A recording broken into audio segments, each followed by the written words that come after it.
Good morning mga kasorted. Dito muna ako kasorted, tanaw-tanaw sa karagatan.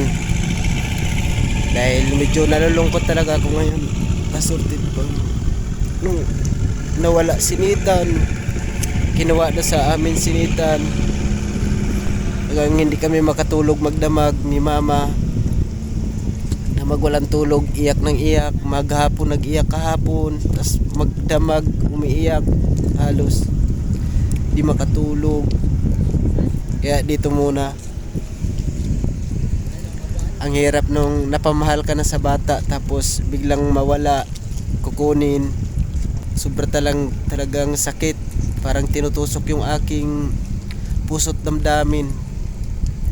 Yung mawala yung napakabait mong alaga, masunurin, nauutusan mo magkuha ng tubig, nauutusan. Ngayon wala na, biglang wala sa piling namin. Halos maghapon ako umiiyak, si mama magdamag, walang tulog. Kaya pag nag-i-stay kami sa bahay, naalala namin yung ninitan sa bahay.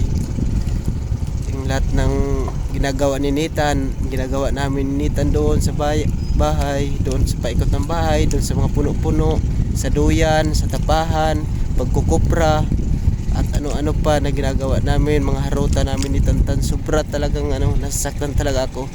At ngayon wala na sa akin. Halos isang taon doon lang kami paikot-ikot sa bahay. Halos mahigit isang taon bago ako nagtrabaho.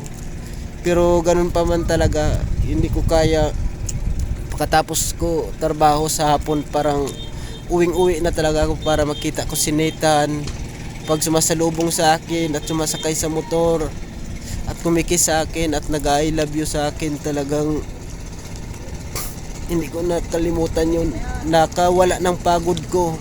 Kahit sa maghapon, bilad ako sa init, kahit pagod ako sa maghapon, pero pag sinalubong ako ni Nathan, in-kiss ako ni Nathan, sabihan niya ko I love you pa, talagang nawawala yung pagod ko, natanggal yung pagod ko. Kaya maghapon talagang umiyak ako. Hindi ko talaga mapigilan ang sarili ko. Love na love ko talagang batang yun. Ko alam kung kailan ko muli siya makasama. Kung pwede lang talaga na dito na lang sa akin, di ko na talaga iiwala yun. Kasi mahal na mahal ko yun. Mas mahal ko pa yun sa buhay ko. Triple yung pagmamahal ko dun. Yun ang bata na yun ang nagpapasaya sa buhay ko. Tapos bigla lang mawawala, kukunin. Na hindi madali para sa akin. Mahigit isang taon din kami nagkasama nun. Kaya hindi ko mapigilan, maghapon umiyak ako, halos magdamag, wala akong tulog. Si mama, hindi madali para sa amin. Gaya nga sinabi ko, mahal namin yun ni mama. Mas mahal pa namin yun sa sarili namin. Sa akin nga lang, mas mahal ko yun kaysa sa sarili ko. Halos triple yung pagmamahal ko dun. Bigla lang kinuha sa akin. Grabe talagang parang di ko alam kung anong dapat kong gagawin eh. Grabing saklap talaga. Yun yung naging buhay ko eh.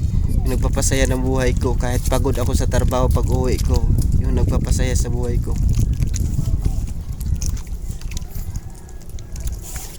Kaya parang gusto kong magtanaw-tanaw lang dito, pawala ng lungkot.